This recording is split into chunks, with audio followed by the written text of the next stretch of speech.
அன்பு நேயர்களுக்கு என் இனிய மனமார்ந்த வணக்கம். நம்மளோட மிதுன ராசிக்கார நேயர்கள் எல்லாருமே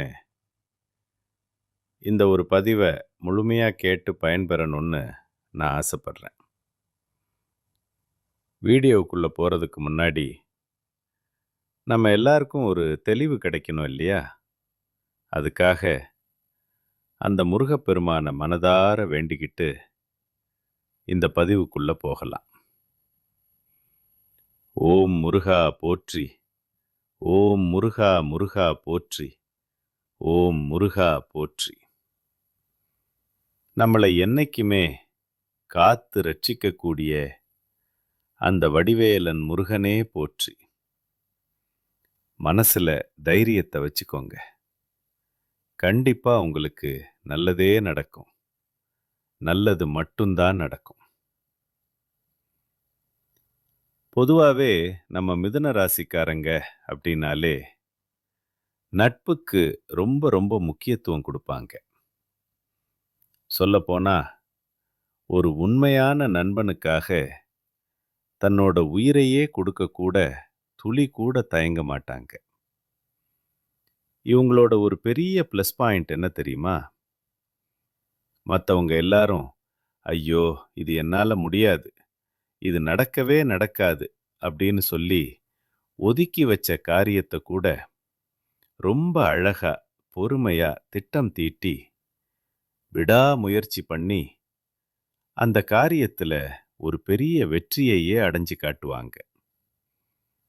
வாழ்க்கையில் எத்தனை போராட்டங்கள் வந்தாலும் எத்தனை சவால்கள் வந்தாலும் இவங்க துளி கூட கவலைப்பட மாட்டாங்க. ஆனால் இவங்களுக்கு நெருங்கிய ஒரு உறவோட வாழ்க்கையில் ஒரு சின்ன கஷ்டம்னு வந்தால் கூட போதும், உடனே ஓடி போய் உதவி செய்யக்கூடிய ஒரு மென்மையான மனசு இவங்களுக்கு உண்டு.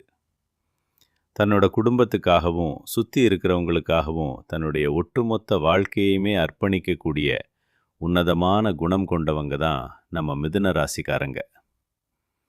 இவ்வளவு அருமையான நற்குணங்களை கொண்ட மிதுன ராசி அன்பர்களே, எல்லாரும் எப்படி இருக்கீங்க? நல்லா இருக்கீங்களா? என்னங்கம்மா நீங்கள் பாட்டுக்கு இப்படி ஒரு கேள்வியை கேட்டுட்டீங்களே. நாங்கள் படுற கஷ்டம் எங்களுக்கு தானே தெரியும். நாங்களே ஒவ்வொரு நாளும் நிம்மதி இல்லாமல் கண்ணீர் சிந்தி வாழ்ந்துக்கிட்டு இருக்கோம். எங்கள் வாழ்க்கையில் நிம்மதிங்கிற வார்த்தைக்கே இடம் இல்லைங்க அப்படின்னு நீங்கள் மனசுக்குள்ளே நினைக்கிறது எனக்கு புரியுதுங்க. ஆனால் கவலைப்படாதீங்க மிதுன ராசிக்காரர்களே. உங்கள் வாழ்க்கையில் இது நாள் வரைக்கும் நீங்கள் அனுபவித்த அந்த இருண்ட காலம், கஷ்டமான சூழ்நிலை, இது எல்லாமே இனி வரக்கூடிய காலங்களில் மெல்ல மெல்ல மறைய போகுதுங்க. உண்மையாக சொல்லப்போனால் உங்கள் வாழ்க்கையே இனி ஒரு சொர்க்க வாழ்க்கையாக மாறப்போகுது. இது நாள் வரைக்கும் உங்களை புரிஞ்சிக்காம உங்களை வேண்டாம்னு உதறி தள்ளிட்டு போன உங்கள் சொந்த பந்தங்கள், உறவினர்கள் எல்லாருமே இனி வரக்கூடிய காலங்களில் உங்களை தேடி வரப்போகிறாங்க. திருமணம் தள்ளி போய்கிட்டு இருக்கிறவங்களுக்கு அந்த தடைகள் எல்லாம் நீங்கி உங்கள் மனசுக்கு பிடிச்ச மாதிரி ஒரு சரியான வாழ்க்கை துணையோடு கூடிய சீக்கிரம் கல்யாணம் நடக்க போகுது. குழந்தை பாக்கியம் இல்லாமல் ஏங்கிட்டு இருக்கிற தம்பதிகளுக்கு அந்த பாக்கியம் கிடைக்க போகுதுங்க.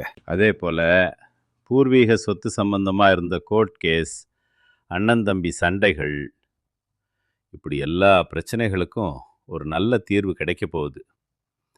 உங்களுக்கு முறைப்படி வர வேண்டிய அந்த பூர்வீக சொத்து கண்டிப்பாக உங்கள் கைக்கு வந்து சேரப்போகுதுங்க. மிதுன ராசிக்காரர்களே, இந்த தை மாதம் உங்களுக்கு ரொம்பவே ஒரு சிறப்பான பலன்களை அள்ளித்தரப்போகுது. ஏன்னா இந்த மாதத்தில் 4 முக்கியமான கிரகங்கள் மகர ராசியில் ஒன்றா சேர்றதுனால உங்களுக்கு நிறைய ராஜயோகங்கள் உண்டாக போகுது. செவ்வாய் பகவான் உச்சம் பெறதுனால நிலம், வீடு, பூமி சேர்க்கை, அதே போல் அரசு பதவிகள், கௌரவமான அரசாங்க வேலைகள் கிடைக்கிறதுக்கும் நிறைய வாய்ப்புகள் பிரகாசமாக இருக்குது. புதனும் சூரியனும் மகரத்தில் இணையறதுனால புதாதித்த யோகம் உங்களுக்கு கிடைக்குது.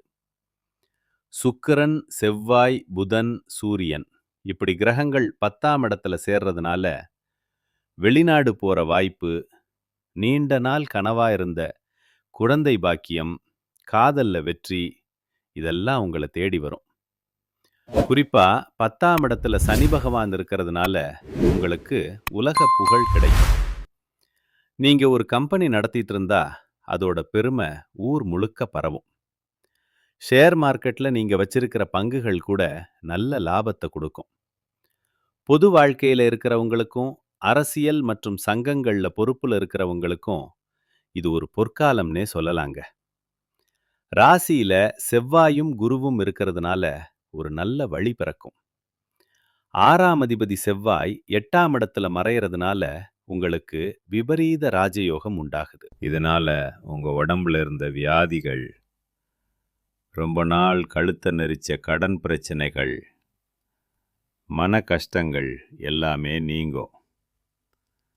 தீராத நோய்கள் கூட ஒரு நல்ல டாக்டரோட உதவியால குணமாகும். ஆனா சில விஷயங்கள்ல நீங்க கவனமா இருக்கணும்.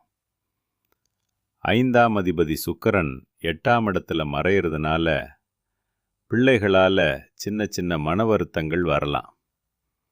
சொத்து விஷயத்துல கொஞ்சம் ஜாக்கிரதையா இருங்க.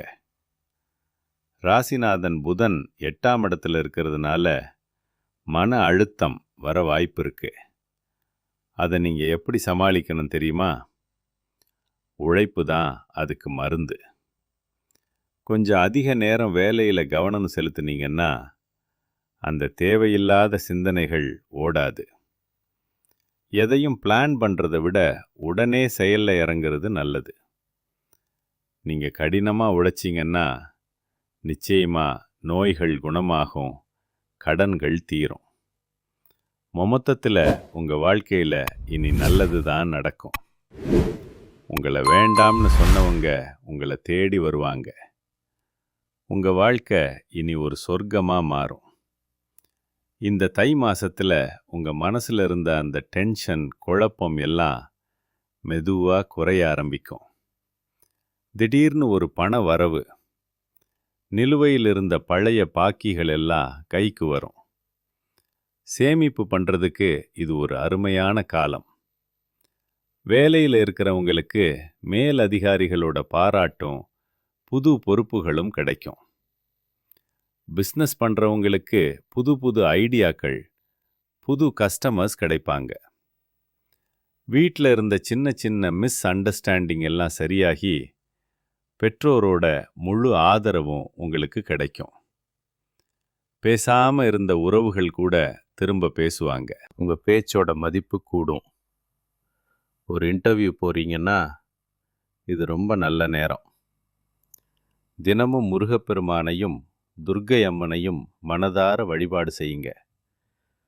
உங்க வாழ்க்கையில இருக்கிற எல்லா தடைகளும் பனி போல விலகிடும். உங்க எண்ணம் போல உங்க வாழ்க்கையில நல்லது மட்டும்தாங்க நடக்கும். புதன்கிழமைகளில் பச்சை நிற ஆடை அணிவது உங்களுக்கு ரொம்ப விசேஷம். பசுக்களுக்கு ஏதாவது தானம் கொடுத்தா அதிர்ஷ்டம் இன்னும் கூடும். ஆரோக்கியத்துல சின்னதா ஒரு அக்கறை காட்டுங்க. மன அழுத்தம் குறையும். ஆனா தூக்கமின்மை, ஜீரண கோளாறு வராம பார்த்துக்கங்க. தினமும் கொஞ்சம் யோகா பண்ணுங்க. ஒரு சின்ன நடைப்பயிற்சி போங்க. உடம்பு தெம்பாகும்.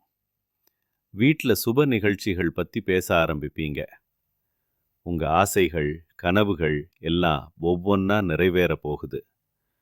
பழைய கவலைகளை தூக்கி போட்டுட்டு ஒரு புது நம்பிக்கையோட இந்த தை மாசத்துல காலடி எடுத்து வைங்க. தளைப்பட்ட வேலைகள் எல்லாமே இனி சரசரன்னு நடக்கும். நல்ல மனிதர்களோட நட்பு உங்களுக்கு கிடைக்கும். மற்றவங்க மத்தியில உங்க செல்வாக்கு உயரும். உங்ககிட்ட மறைஞ்சிருந்த திறமைகள் எல்லாம் இனி வெளியே தெரிய ஆரம்பிக்கும். ஆனா சில விஷயங்கள்ல நீங்க கவனமா இருக்கணும்னு சொன்னேன் இல்லையா? எதையுமே அவசரப்பட்டு முடிவு எடுக்காதீங்க. கோபமா பேசாம சொற்களை கொஞ்சம் கட்டுப்படுத்தி பேசுங்க. பண விஷயத்துல திடீர் செலவுகளை குறைச்சிக்கங்க. யாருக்கும் கடன் கொடுக்கவோ வாங்கவோ வேணாம். தேவையில்லாத விவாதங்கள்ல தலையிடாதீங்க. சமூக ஊடகங்கள்ல எதையும் யோசிக்காம பதிவிடாதீங்க. முக்கியமா யாராவது ஒருத்தர் மேல உங்களுக்கு முழு நம்பிக்கை இல்லைன்னா அவங்க கிட்ட அதிகமா பழகாதீங்க. அக்ரிமெண்ட் சைன் பண்ணும்போது ஒரு தடவைக்கு 2 தடவை படிச்சு பாருங்க. யாருக்கும் தேவையில்லாத வாக்குறுதிகளை கொடுத்து மாட்டிக்காதீங்க. மற்றவங்களோட உங்களை ஒப்பிட்டு பார்க்கறத விட்டுடுங்க. பெரியவங்களோட அட்வைஸை கேட்டுக்கோங்க. சில இடங்கள்ல நோ சொல்ல கற்றுக்கோங்க. அப்போ தான் நீங்கள் நிம்மதியாக இருக்க முடியும். ஜோதிட சாஸ்திரப்படி 3வது ராசியாக வர்றது நம்ம மிதுன ராசி. புதன் பகவான் தான் உங்களோட அதிபதி. உங்கள் ராசியில் மிருகசீரிஷம், திருவாதிரை, புனர்பூசம் நட்சத்திரங்கள் இருக்கு. உங்களுக்கு ரிஷபம், கன்னி, துலாம் இந்த ராசிக்காரங்க நல்ல நண்பர்களாக இருப்பாங்க. வாழ்க்கையில் எவ்வளவு கஷ்டம் வந்தாலும் விடாமுயற்சியோட போராடுற குணமே உங்களை ஜெயிக்க வைக்கும். எப்போதுமே சுறுசுறுப்பாக இருப்பீங்க. சோம்பேறித்தனம் உங்களுக்கு சுத்தமாக பிடிக்காது. ஆசைகள் எல்லாருக்கும் இருக்குங்க. ஆனால் அந்த ஆசையை அடைய உழைப்பு ரொம்ப முக்கியம். மனதார உழைச்சா நிச்சயமா 16 செல்வங்களையும் பெற்று நீங்க நிம்மதியா வாழலாம். கடைசியா ஒன்று சொல்லிக்கிறேன். குலதெய்வ வழிபாடு ரொம்ப முக்கியம். குலதெய்வம் எங்க இருக்குன்னு தெரியலனா கூட கவலைப்படாதீங்க. வீட்டில் ஒரு தீபம் ஏற்றி வச்சு அந்த ஒளியில தெய்வம் இருக்கிறதா நினச்சி மனதார வேண்டிங்க. குலதெய்வம் உங்க குலத்தையே காக்கும்.